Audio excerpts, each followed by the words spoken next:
عشان اللي جاي دمار وضرب نار. إذاعة جمهورية مصر العربية من القاهرة.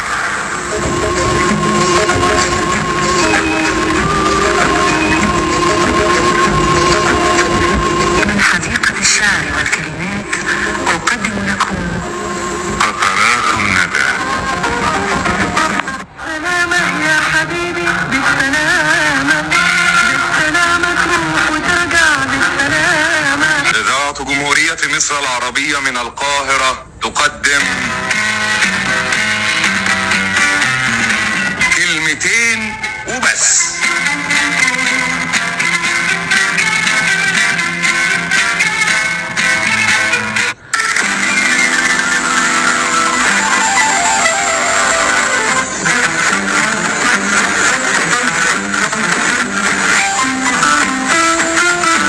أخبار خفيفة همسة عتاب.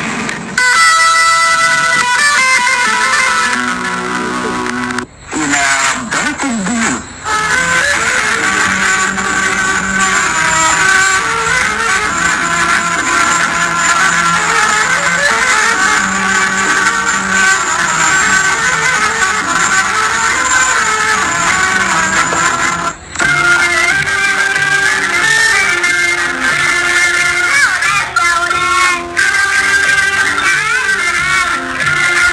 أمان فهمي تقدم لكم عن النصيحة. أنا البحر في أحشائه الدر كامن.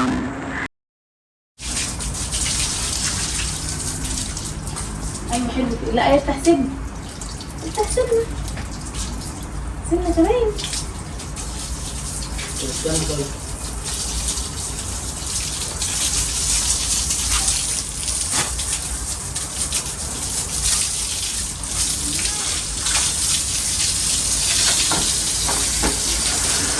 اقفلي عشان الميه. بس اعمل بطاطس ولا شيء؟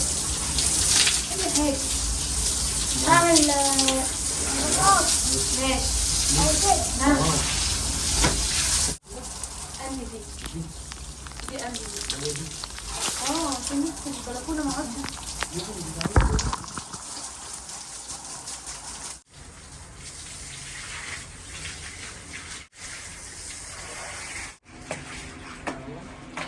ليه؟ الرصيد دي تمسحي هنا. هاتي لو هي خلاص نطفتها، مش هنحتاج الخرطوم تاني في حاجه. لا هعمل صابون بقى.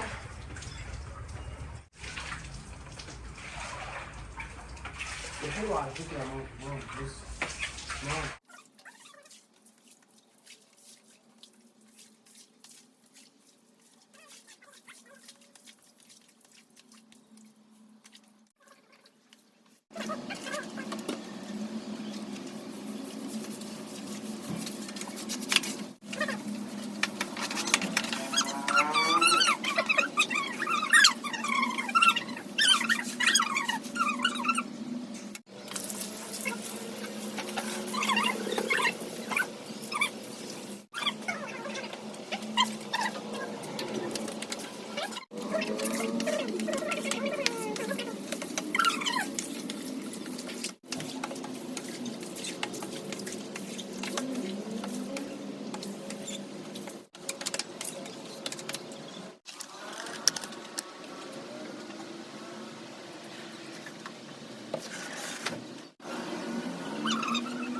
بتعملي ايه يا جنى يا رؤى؟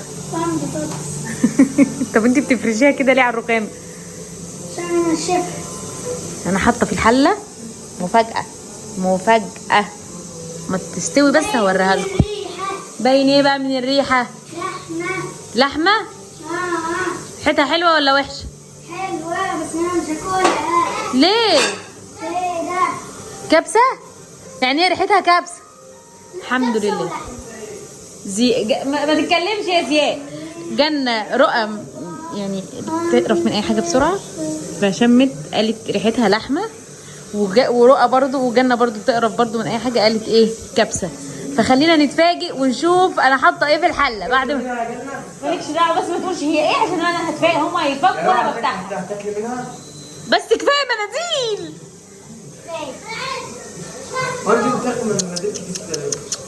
بتنشف البطاطس. تعالي يا بنتي رصي المواعين دي بقى. حطيتي ايه هنا بقى؟ بقسماط. ده بقسماط. كمون. ملح. ده بابريكا مدخنه او بهارات البطاطس، ولا دي بابريكا مدخنه؟ دي بابريكا مدخنه. انا حاطاها امبارح. وبتسيبيها بقى بعد ما تنشفيها كده وتقليها بقى في الزيت. ماشي يا ستي. هخلص وارجع لكم تاني. خدت ساعه في النار. عرفتوا هي ايه؟ واحد.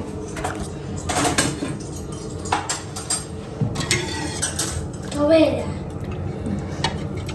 تمام. هنشيلها بقى وعايزه اخليها.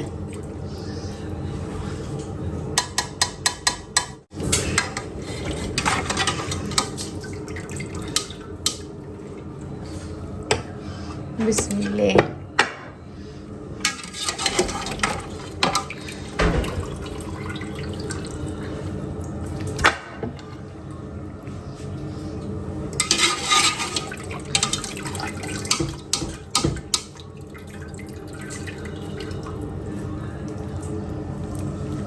طبعا انا غسلتها كويس ونضفتها وشلت منها بقى اي شعر ولا اي حاجه باقيه منها، وحطيت لها بقى البوكيه جرنيه بتاعها، بصل وجزر وطماطم وورق لورا وحبهان وقرنفل وقرفه وفلفل اسود وبهارات مشكله وملح. قفلت على حله الضغط. بعد ساعه لقيتها كده اهي ما شاء الله. امسكها بقى اخليها من كل العظم. عايزين ناكلها بطريقه مختلفه النهارده. وفي عيش شامي اهو هنحمصه، بس هحمره في الاير فراير او في الفرن. ماشي، مش هقليه في الزيت يعني. وبعد ما اخليها هنرجع لكم تاني. بسم الله الرحمن الرحيم.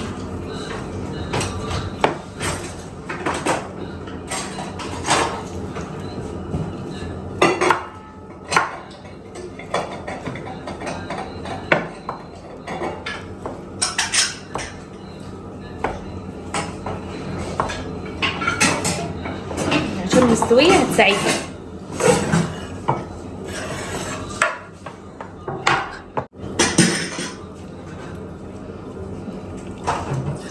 بصوا العظم بيطلع لوحده. بصوا اهم حاجه الكوارع تبقى مستويه، دي اهم حاجه، وكل حاجه بقى بتهون بعدها.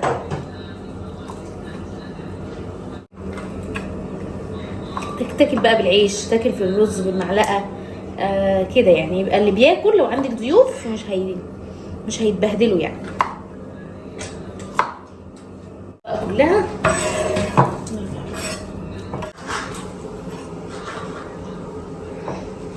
زيت هيقطع لي بقى العيش عشان نرشه بخة زيت كده ونحطه في الاير فراير.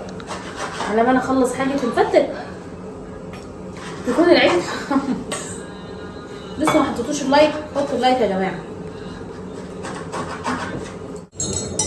نحط بقى الايه العيش هنا كده واديله بخه بالزيت وسيبه يتحمص.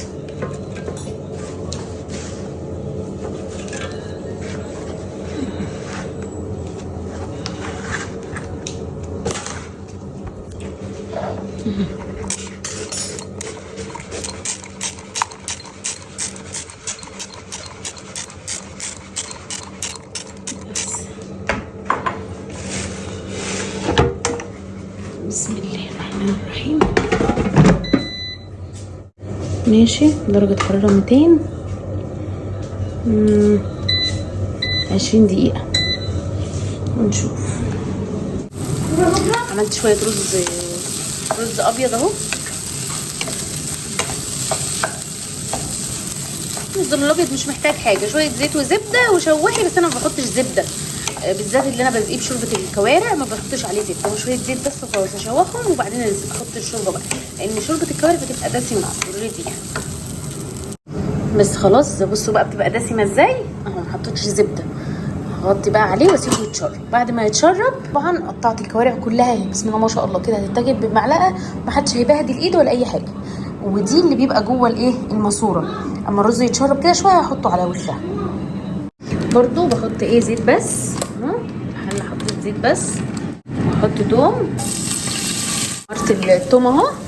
هطشها بقى بشويه خل. بسم الله الرحمن الرحيم.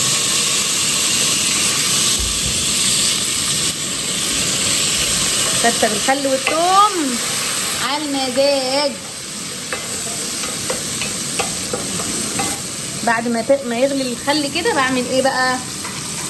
هقول لكم. بروح حاطه بقى الايه الصلصه. بصوا الرز بعد ما اتشرب حطيت له بقى الايه، حطيت له اللي هو اللي بيبقى جوه المواسير اهو. نسيبه بقى ايه يكمل ايه سواه. ودي تمام اسيبها بقى لحد ما تفك خالص. وتعالوا بينا نبص هنا نشوف ايه الاخبار. كويس ان انا ايه فتحت ابص.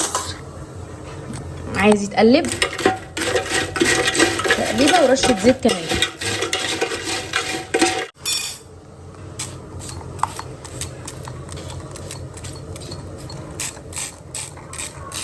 بخة الزيت دي عشان يبقى بيلمع. دخله تاني. ممكن نقلله الحرارة شوية بس. انا خدت شوية هنا اهو، معلقة كبيرة كده زي كوبشة كده. وادي دي اتسبكت. هحط بقى فيها الايه الكوارع دي كده وشوحها تشويحة حلوة مع الصلصة. الرحمن الرحيم. عايزاها كلها تبقى لونها احمر. هجيب لها بقى كبش مغرفة شوربة واحطها عليها ونشوف ان شاء الله. يعني ايه تغلي كده مع شويه الصلصه دول ومغرفه الشوربه دي. ولسه ثاني. وده اتحمص خلاص اهو. ده عشان ازود عليه شوربه وتبقى المرقه بتاعت اللي هزق بيها العيش اهو. حطيت لها ايه كبشه شوربه كده واسيبها تغلي مع بعضها.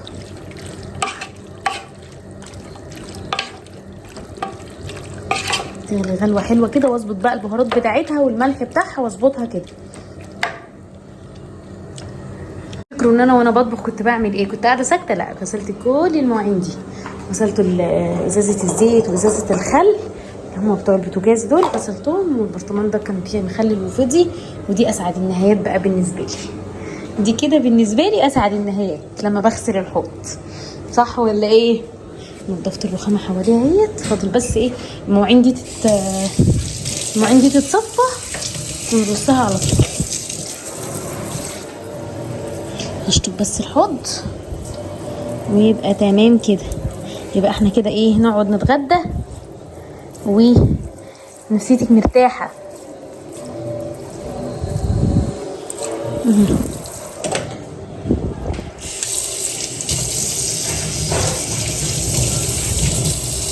بس كده تمام. خلاص خلصنا.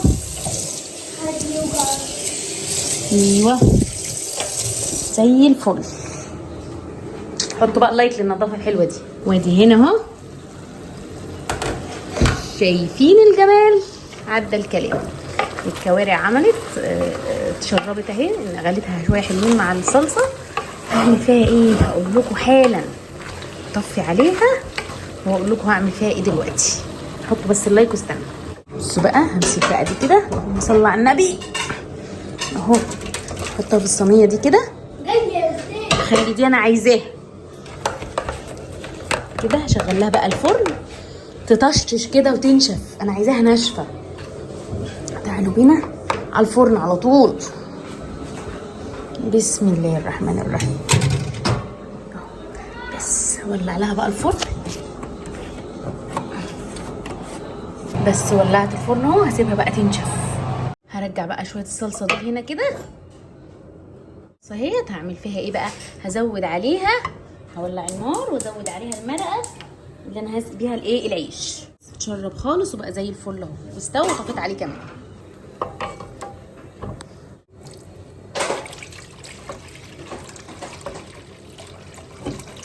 حلو قوي كده.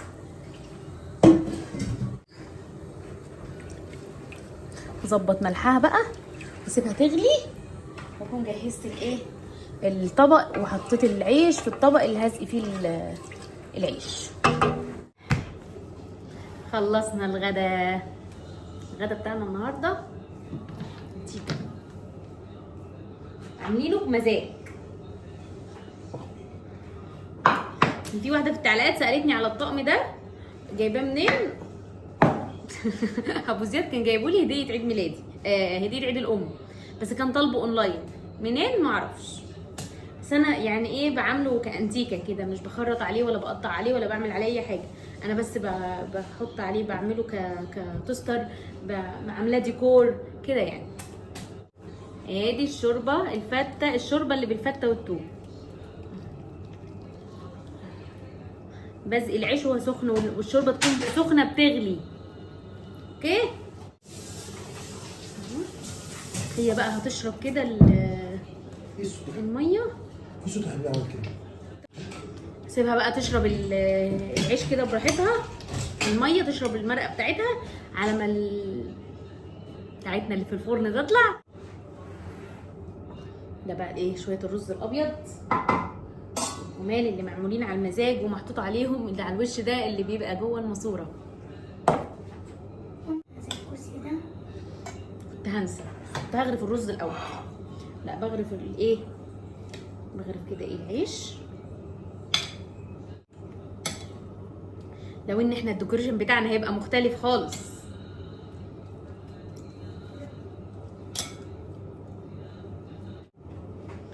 تعالوا بقى بينا ايه، نغرف كمان شويه رز ابيض.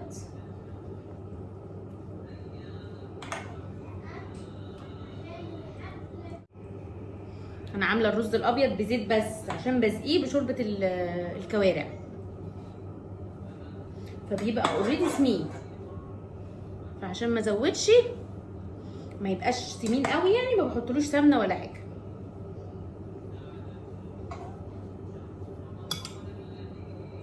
نزود كده شويه ايه ديكوريشن بسيط كده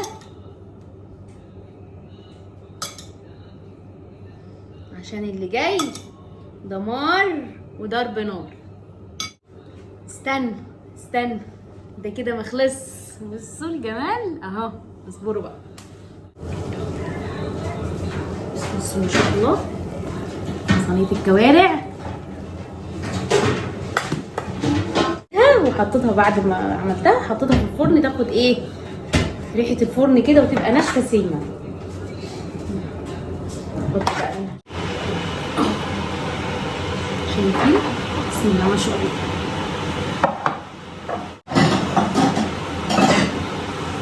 هغرف بقى عشان لو حد عايز ياكل بعيش، وانا مين بياكل الكوارع بعيش زيي؟ انا بحب ياكلها بعيش مش برز. كده طبقين بتاع الشاي ماشي يلا عشان انا خلاص خلصت. وسلام ايه لو كنت سبتها اتحمرت كمان شويه في الفرن كانت هتبقى خطيره. بصوا بقى عشان ايه ريحه الشقه. بس تمسكي البخور بعدين تمسكي الاكل. خلاص انا خلصت غرفت الاكل. نحط بقى ايه نبخر كده، نبخر علشان الايه ريحه بعد الاكل على طول لازم بخور، لازم اهو.